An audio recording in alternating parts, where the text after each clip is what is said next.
Hello, I'm Lisa Peter, and I write a story called Melody. She's my alter ego. Anyway, I've got some of these stories I want to share today.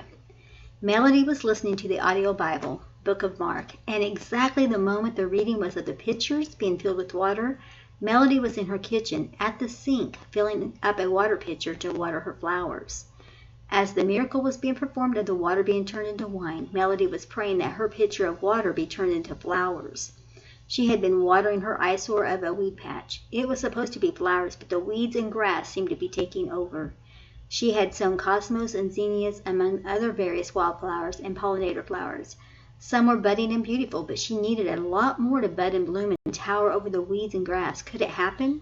It seemed like a hopeless pipe dream, and yet, on the zinnia groups, other people were having the same issues, and others promised that the flowers would come and that the grass and weeds actually would help support the spiny stems of the delicate flowers. Melody knew that with man it was impossible, but with God all things were possible. She had sown the seeds, many of them, and people claimed that zinnias and cosmos did very well just being sown on top of soil. They didn't need that pampering and all the neat rows and fertilizer. So Melody was having to stand still and see the salvation of the Lord. She was miracle material. So glad that she didn't live in an area that had 8 homeowners associations. She was pretty sure they would be already insisting that she mow that area down. It was the space between her half-circle drive, the memorial driveway for her BFF, and last year she had hired people to weed whack, and it was just a wasted space. She really wanted this to be a beautiful garden area. A few more weeks, and it should be. Melody was really praying and hoping and believing for God to bring the harvest.